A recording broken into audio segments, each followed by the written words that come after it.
voy a quitar del área. Bueno, hoy, si os parece,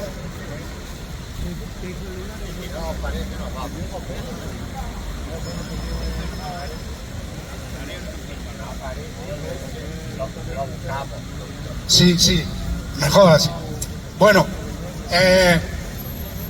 hoy podemos y debemos hablar de una cuestión que influye mucho y de la situación actual a nivel español, a nivel europeo y a nivel global, y su influencia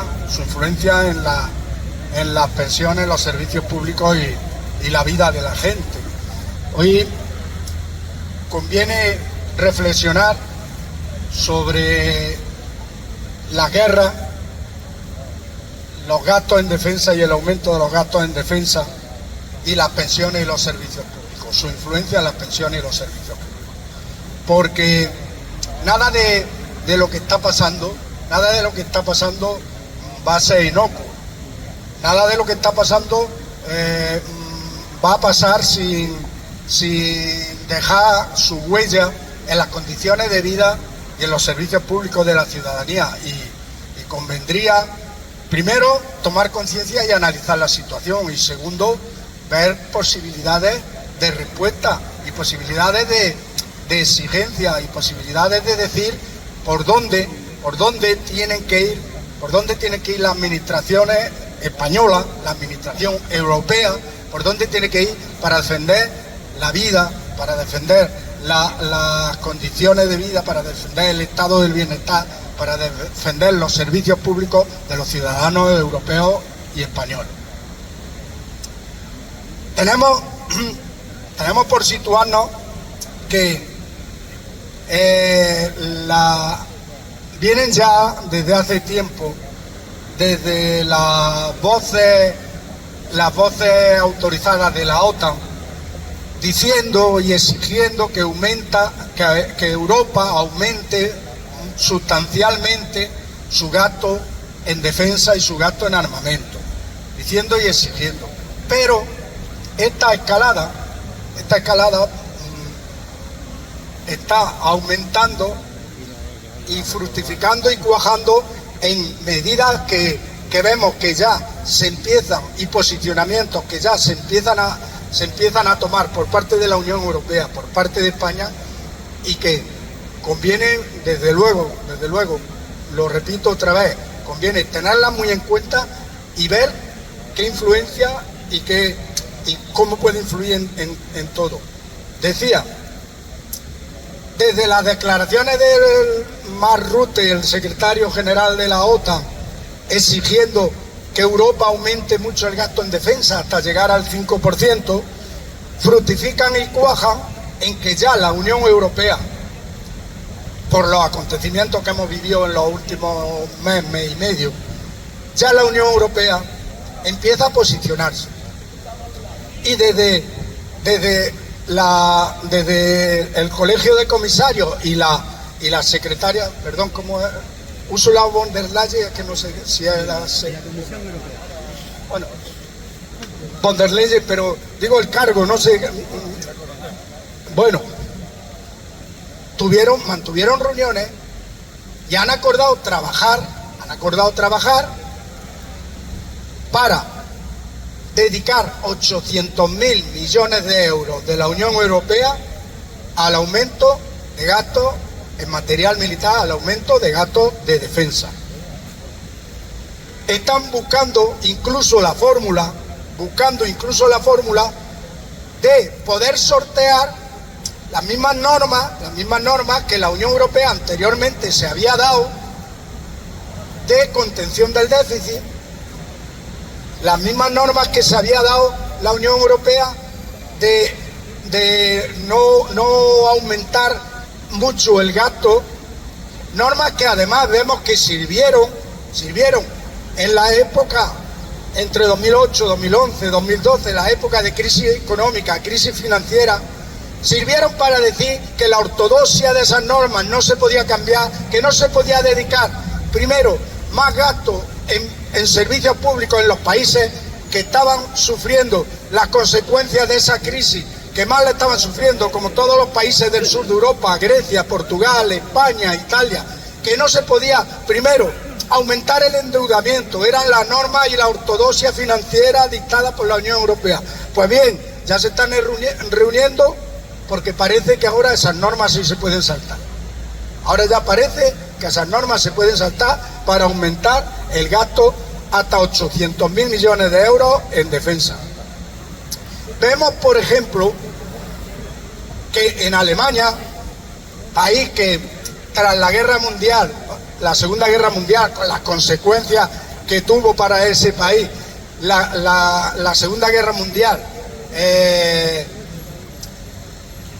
dictó unas normas de no dedicar más del 1% de su Producto Interior Bruto, no dedicar más del 1% de su Producto Interior Bruto a gastos militares, de no trabajar nunca más por tener un ejército súper fuerte y súper dotado.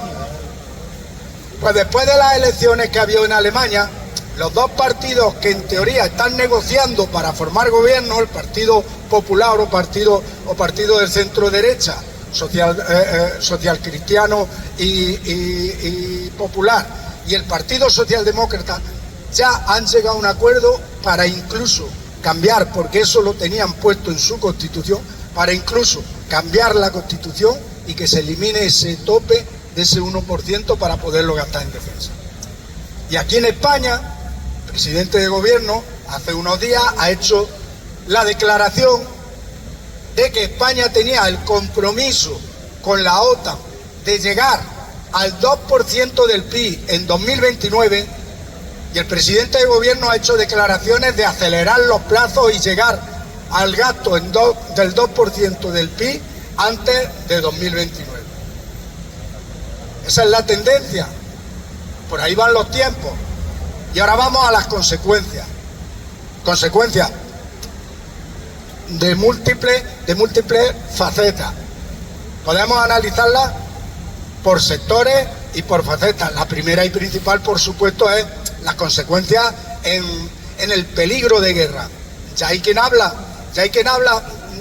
tranquilamente que antes era tabú de que podemos estar asistiendo a la alimentación de la Tercera Guerra Mundial, como si eso fuese un juego, como si eso no tuviera importancia. Ya se habla, se lee en prensa, se leen algunos artículos, ya se habla. La pregunta es, ¿cómo afecta también a todas las condiciones de vida de la ciudadanía y cómo puede afectar? ¿Y qué se puede hacer? ¿Qué se puede hacer? ¿Cómo puede afectar? Fijaros, España, los datos, vamos a hablar de los datos para analizar cómo puede afectar. Los datos. El Producto Interior Bruto de España, porque como fijan el gasto en armamento, el gasto en defensa, en un porcentaje sobre el PIB, el Producto Interior Bruto de España en el año pasado fue alrededor de 1.540.000 millones de euros. El gasto en 2024 actual, según fuentes de la OTAN, de España está en el 1,28% de ese PIB. Entonces, lo que se trata es de acelerar los plazos para alcanzar pronto y rápido el 2% del PIB, incluso con el objetivo de que sea el 5% del Producto Interior Bruto. Ese gasto fueron en el año pasado 19.000, vamos a quedarnos con las cifras, son 3 o 4 cifras, yo sé que es difícil, pero nos puede presentar un mapa de la influencia que puede tener. El gasto del año pasado, con ese 1,28% del PIB, fueron 19.723 millones de euros en armamento, en defensa, en gastos militares. Si se sube al 2%, estamos hablando de aumentar de esos 19.000 hasta 30.000 millones de euros. Un aumento de más de 10.000 millones de euros al año en gasto en defensa. Y para hacernos la idea completa, con estos planteamientos, para hacernos la idea completa de las repercusiones, Cabe decir que el gasto del año pasado consolidado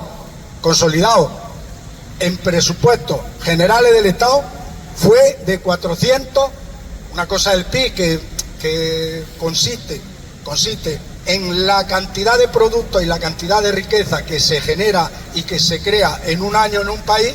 Otra cosa son los presupuestos, no coinciden ni tienen por qué coincidir, porque de todo ese producto no dispone el Estado para gestionar sus servicios. El gasto fue de 480.600 millones de euros. Pero la distribución de ese gasto, además del mantenimiento de la administración, luego distribuido por ministerios, distribuido por capítulos que afectan a servicios públicos, vemos, por ejemplo, el Ministerio de Justicia el año pasado, el gasto fue 2.333 millones. Fijaros, comparad el Ministerio de Justicia, todo el Ministerio de Justicia, con los 19.700 que ya se hicieron el año pasado. Ojo, no con los 30.000 que quieren que alcance España dentro de poco. 2.333 millones de euros. Para partidas de acceso a la vivienda y fomento de la edificación se destinaron el año pasado 3.481 millones de euros. No llega ni al 15% del gasto en defensa. Para sanidad estatal, ojo, aquí hay que hacer un paréntesis, la sanidad está cedida a sus competencias a las comunidades autónomas y la sanidad estatal solo hace cuestiones de salud pública, como vimos por ejemplo con la pandemia, tiene servicios centralizados a nivel estatal, el resto lo prestan las comunidades autónomas. Pero por dar el dato, para sanidad estatal 5.500 millones de euros. Para educación estatal pasa también lo mismo con la educación que con la sanidad, son competencias cedidas. No quiere decir que este sea el único gasto en sanidad ni en educación, pero a nivel del Estado se destinaron 5.338 millones para educación. Para el Ministerio de Cultura, 1.652 millones de euros. Para el Ministerio de Agricultura, Pesca y Alimentación, un ministerio importante que afecta mucho a la vida de agricultores, de pescadores, de ganaderos, 8.412 millones de euros. Para Industria y Energía, 9.800 millones de euros. Ojo, otro ministerio sobre el que se pone muchas veces el ojo, Ministerio de Transporte, Infraestructura, que depende, infraestructura ferroviaria, carreteras, aeropuertos, vías y demás, 12.500 millones. Ninguna de esas partidas llega a lo que ya se destinó el año pasado en defensa y se quiere aumentar mucho más, hasta 30.000 millones. Para investigación civil, 15.000 millones, no llega a los 19.000. Pero lo que es más importante, decía, por capítulos y por ministerios, pero también conviene analizarlo por sectores. Y en concreto nosotros ponemos el ojo, ponemos la lupa en cuestiones de servicios públicos que afectan más a pensionistas y a personas mayores.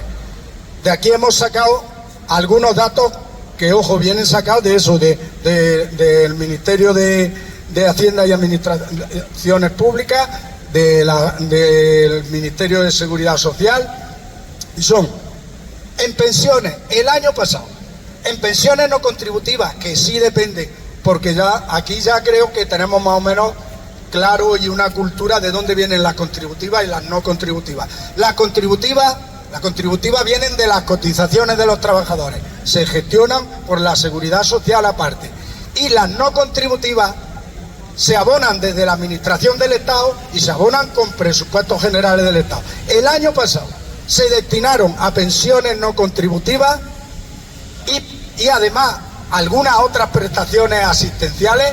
Lo más grande y la partida más grande son las pensiones no contributivas, pero algunas otras prestaciones asistenciales, solo 2.808 millones de euros.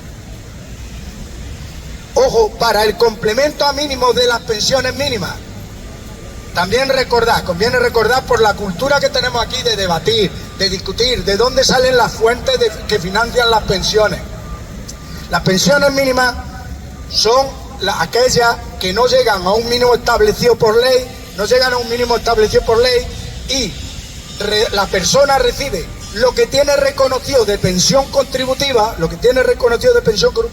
y se complementa hasta llegar a ese mínimo con un complemento a mínimo. Pues bien, ese complemento a mínimo no se abona, antes se abonaba, por eso decíamos, ¿os acordáis? La cantinela de la auditoría, porque ese complemento a mínimo se abonaba con las cotizaciones de los trabajadores, y ese complemento mínimo es una cuestión asistencial que la decide el Estado y que se tiene que abonar con los presupuestos generales del Estado. Bueno, el año pasado, por complemento a mínimo de toda España, de todas las personas que reciben pensiones mínimas, ojo que son 3 millones de personas, ¿eh? A unos a lo mejor hay que complementarle 50 euros al mes y a otros les complementan 400 euros al mes, hasta que llegue al mínimo. Pues para pensiones mínimas se destinaron 7.261 millones de euros. Para el ingreso mínimo vital, en todo el Estado, 4.193 millones de euros. Para dependencia, decía que estamos hablando de situaciones y servicios públicos que afectan a pensionistas y a personas mayores. Para dependencia, recordar también que el 50% de los fondos destinados, a la ayuda a la dependencia provienen de la administración estatal y el otro 50% de las comunidades autónomas. Pues de la parte estatal destinada a dependencia el año pasado se destinaron solo 5.744 millones de euros. Eso supone un 0,8% del Producto Interior Bruto, que es la mitad de lo que se destina en la media de países de la Unión Europea, que se destina un 1,6% del Producto Interior Bruto. Pues bien, ya no damos más datos para no abrumar con datos y cansar, pero lo que sí nos sirve es para hacernos una idea de si se pretende aumentar de 19.000, del 1,28% al 2%, sobre el Producto Interior Bruto, el gasto en material de defensa, si se pretende incluso que sea con el objetivo del 5%, fijaros que el 5% trasladado, el 5% sería progresivamente en otro año, pero trasladado a dinero contante y sonante de ahora, con precios de ahora, sin actualizar, el 5% sería 75.000 millones de euros. El 5% de 1.500.000 euros de Producto Interior Bruto supone 75.000 millones de euros. Imaginaros la burrada que estamos hablando, lo que se puede pagar y todos los servicios que se pueden pagar con esos 75.000 millones de euros. Y también todos los servicios que pueden sufrir, porque como el dinero no lo echan los árboles del paseo de Linares, ni los árboles del Paseo del Prado, ni los árboles del paseo de ninguna de las ciudades de España, lo que se puede y lo que puede repercutir en recortar para obtener de dónde va a salir ese dinero. Para obtener ese dinero y ese gasto en defensa, que ahí es donde queríamos aterrizar, ¿de dónde va a salir ese dinero? ¿De dónde pretenden que salga ese dinero? Empobreciendo los servicios públicos, empobreciendo más a las pensionistas, empobreciendo y abandonando más la atención sanitaria, empobreciendo y abandonando más la atención a la dependencia. ¿De dónde pretenden que salga ese dinero? Y la otra pregunta, ¿cómo es posible que estemos llegando hasta aquí? ¿Cómo es posible echar la mira atrás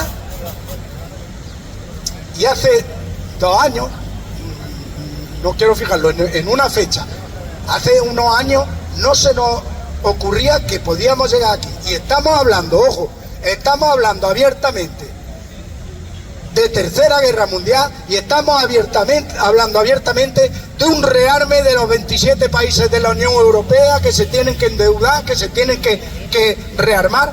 De eso estamos hablando ahora, ¿eh? Esa es la realidad que tenemos ahora. ¿Dónde podemos llegar? ¿Dónde se pretende que podamos llegar? ¿Quién se va a beneficiar de esto? ¿Quién saca beneficio de eso? Personalmente, por supuesto, como humanidad, como persona, nadie gana con una guerra. Nadie gana con un aumento de los gastos y con prepararse con una carrera armamentística. Ahora, en cuanto a lo económico, claro que hay unos beneficiarios directos. Fijaros, la empresa se llama, lo he apuntado por aquí porque Rheinmetall o algo así, Rheinmetall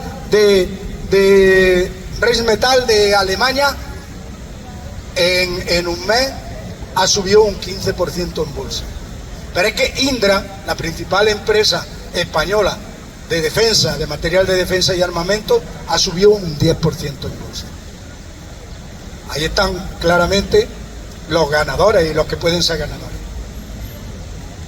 Pero, como he dicho anteriormente, la humanidad, ¿quién está ganando ahora mismo, por ejemplo, con todas las guerras? ¿Quién está ganando en Ucrania?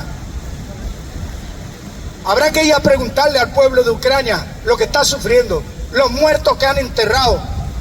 ¿Quién está ganando con esa guerra? ¿La humanidad gana con esa guerra?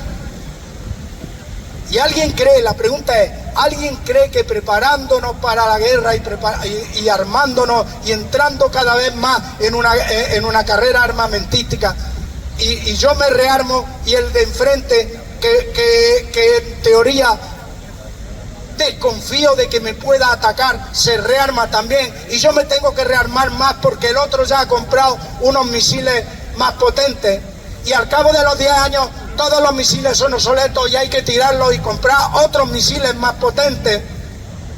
¿Quién cree que podemos ganar? ¿Que alguien puede ganar con eso? Que nos lo expliquen a la ciudadanía. Y ojo, por eso decía, lo que puede venir y para lo que nos tenemos que preparar, y nos tenemos que preparar como pensionistas, como ciudadanos, como personas necesitadas de un estado de bienestar, de unos servicios públicos de calidad. Nos tenemos que preparar en la exigencia. Y es probable que haya que salir a las calles a exigirle al gobierno de España que no potencie y que no alimente esta espiral armamentística. Y que lo que tiene que acordar con nuestros socios de la Unión Europea, lo que tiene que acordar es relaciones de cordialidad con el resto de los estados, relaciones de amistad, relaciones de cooperación con el resto de los estados, relaciones de solidaridad. Ese es el elemento que puede evitar la guerra, no entrar en una carrera cada vez más grande armamentística que solo va a hacer sufrir a la gente y padecer pobreza y peores servicios públicos. Eso es lo que quería decir y ojo, creo que lamentablemente tendremos que prepararnos para eso y tendremos que salir a la calle a decir que por ese camino no. Ya quería dejarlo, déjale a José Valentín.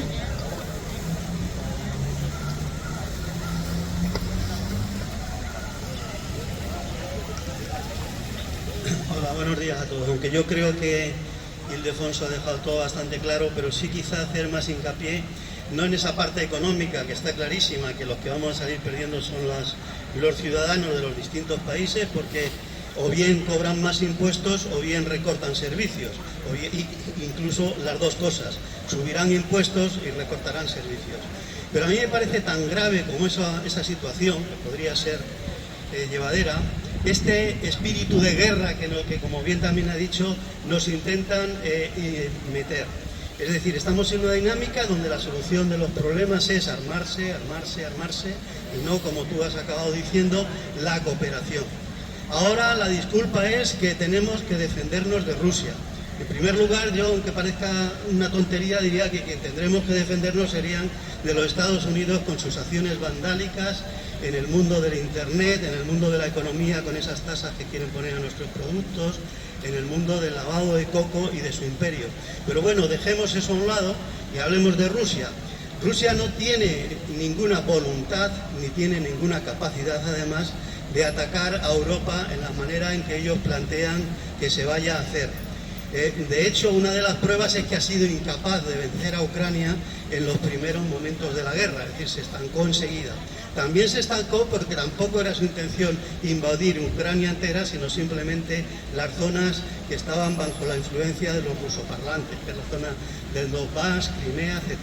Pero que no, Rusia nunca ha tenido el mismo interés expansionista que ha tenido Estados Unidos y la OTAN. De hecho, yo tengo aquí, pero bueno, no sé si se lee bien, que ha habido diversos, desde el final de la Segunda Guerra Mundial, un montón de acuerdos, incluso cuando se disolvió la Unión Soviética, de que la OTAN en ningún momento intentaría aproximarse hacia el este, es decir, hacia las fronteras rusas.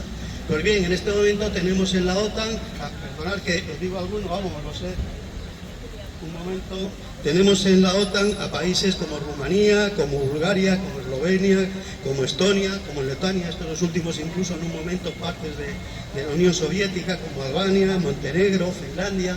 Es decir, hemos rodeado a Rusia, mientras que Estados Unidos no está rodeado por ningún enemigo potencial, que México no es un enemigo de Estados Unidos ni Canadá. Hemos rodeado a Rusia de naciones todas pertenecientes a la OTAN. Y lo que se ha pactado 50 veces y Estados Unidos ha incumplido sistemáticamente es el no hacer bases de la OTAN, no meter bases de la OTAN en territorio ucraniano. Y uno de los motivos del ataque de la Unión Soviética a Ucrania es que había datos ciertos de que la CIA tenía bases militares y bases de espionaje, con elementos de espionaje en la frontera de Ucrania con la Unión Soviética. Por lo tanto, yo no veo ningún peligro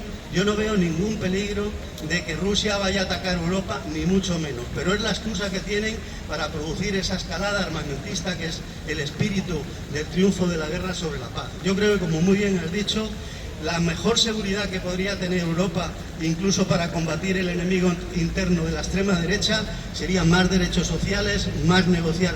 Europa es la gran perdedora de la guerra de Ucrania, ojo, después de Ucrania, después de todos los muertos ucranianos y todo el sacrificio que hay. Pero es la gran perdedora, hemos perdido económicamente. Alemania está atravesando una crisis por no poder comprar el gas a Rusia, que se lo compra al final, pero de manera indirecta con intermediarios y más caro, y todas esas cosas. Es decir, Europa está siendo la gran perdedora.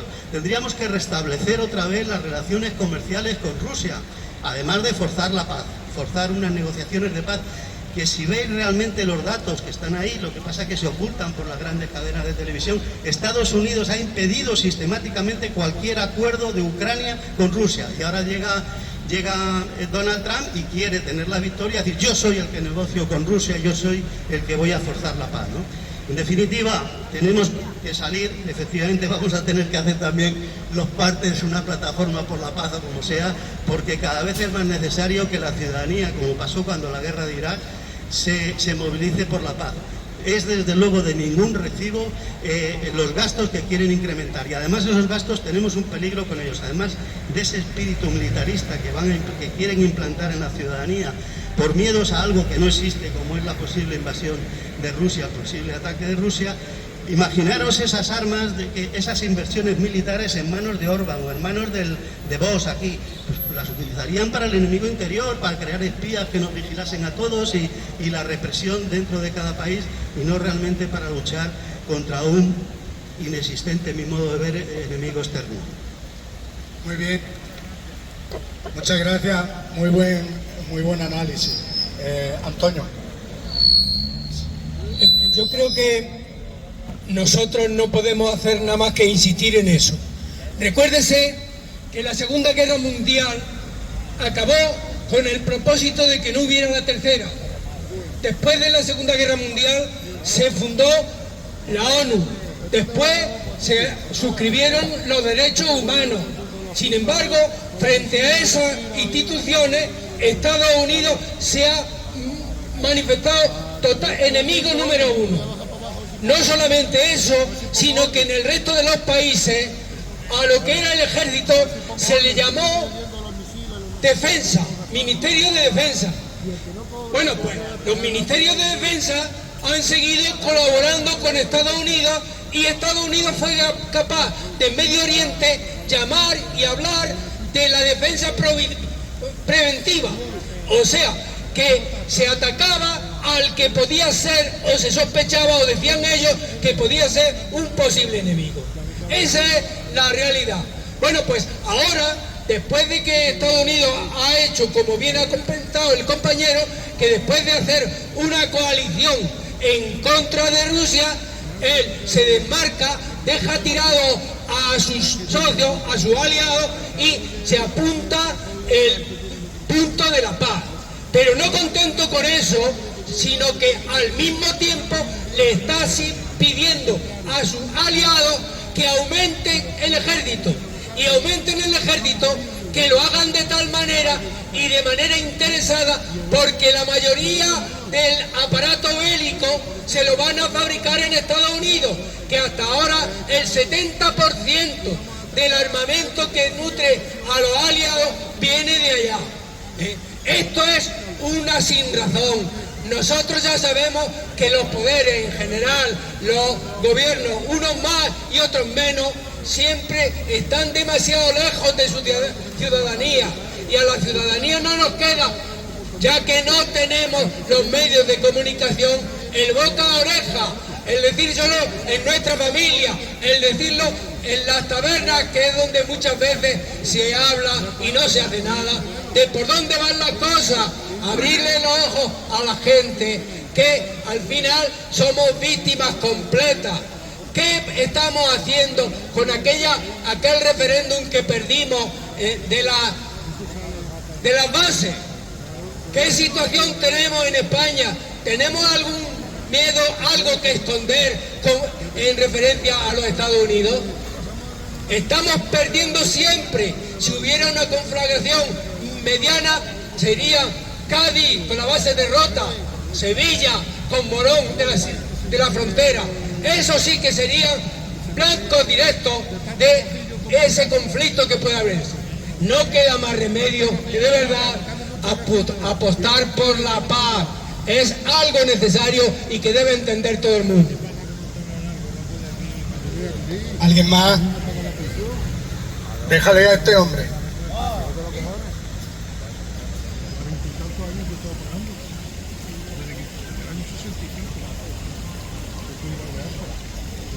Sí, hola, buenas tardes. Bueno, yo pienso que la inversión en más armamento, yo soy partidario, claro, yo soy mono a la izquierda, que hay mucha juventud en la que está muy necesitada de vivienda, de llegar a fin de mes. Nuestras hijas no pueden dar a luz porque empiezan a trabajar un poco tarde. Cada vez tenemos menos nacimientos en el país. En fin, veo un poco la vida descafeinada. Entonces claro, pues yo en vez de invertir en guerra, en matar criaturas y en hacer estos países, destruirlos, partidario de pensar en la vivienda, donar terrenos para poder hacer vivienda económica para que todo el mundo no. Yo tengo una sobrina en Málaga que están en un piso 4 personas y hay veces que no tienen buen día y terminan a veces con malas palabras y enfrentándose a incluso 4 mujeres eso es lo que yo veo una mujer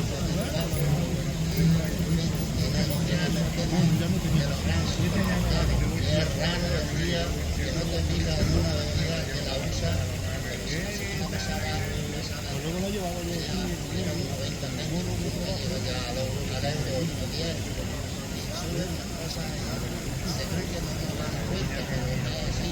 Sin embargo los expertos y las personas que hayan subido a mí 27 euros pero yo prefiero que no me subieran para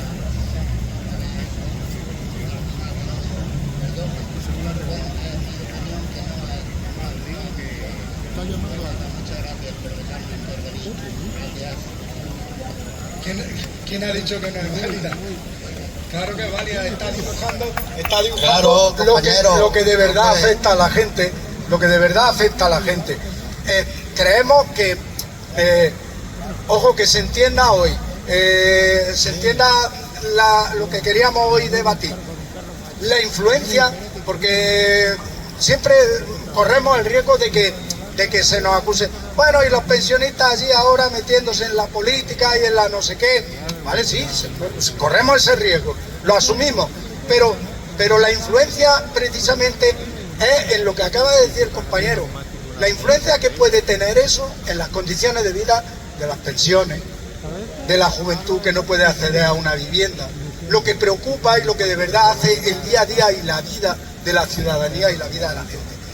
Y por eso hemos dicho que España ahora mismo, creemos que España no tenía ni tiene necesidad de entrar en una escalada de realmente, y entonces parece que todas las campañas son para convencernos de que sí, para crearnos esa necesidad, porque España lleva bastantes años, muchos años, como decía, con los datos, invirtiendo, que ahora mismo, en el año pasado fue el 1,28% del PIB, pero que en 2014 era solo el 0,92% del PIB, y corríamos riesgo de que alguien nos invadiera. Es que corríamos riesgo de que alguien nos invadiera, es que hay que rearmarse mucho más por si alguien nos invade. España no está en esa situación.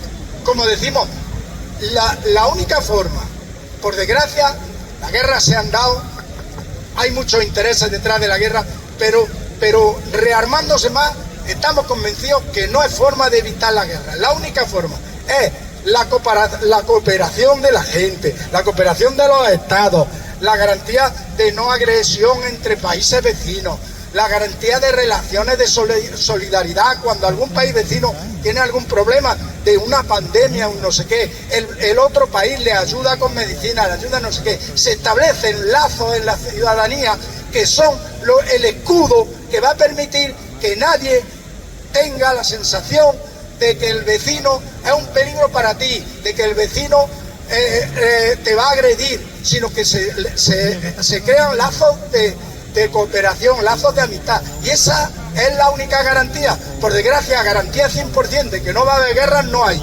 pero lo que sí hay garantía 100% es de que en España, por ejemplo, cuando estábamos gastando menos en material de defensa, no corríamos más riesgos que ahora, y no tenemos garantía ninguna de que ahora que vamos a aumentar o que pretenden que se aumente el gasto en defensa, no tenemos ninguna garantía de que vamos a correr menos riesgos por aumentar.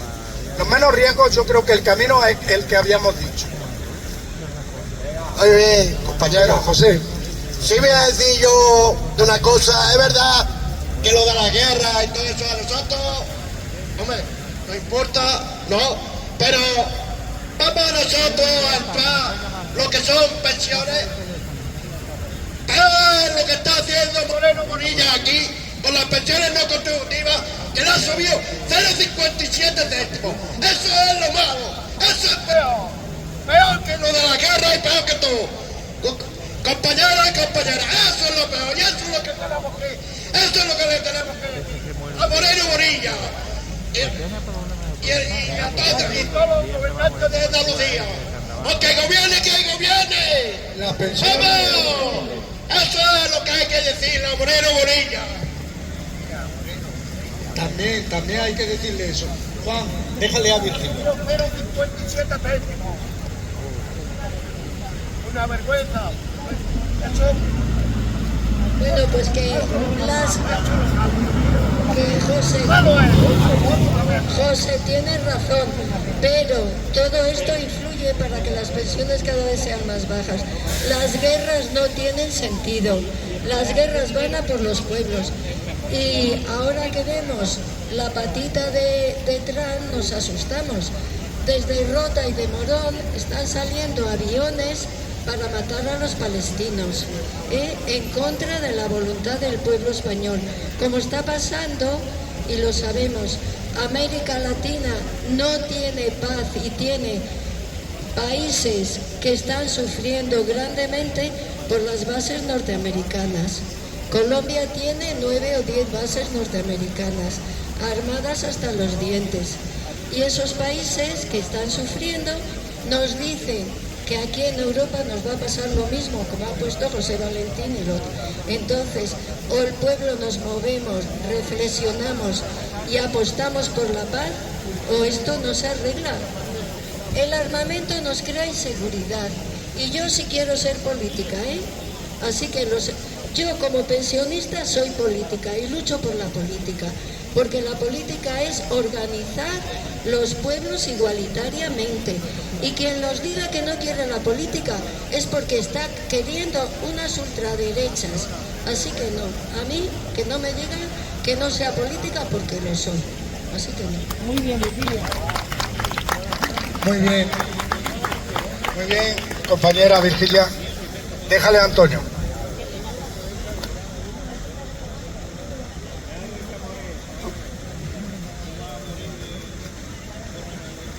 Bueno, yo quiero insistir especialmente en lo que hemos dicho antes.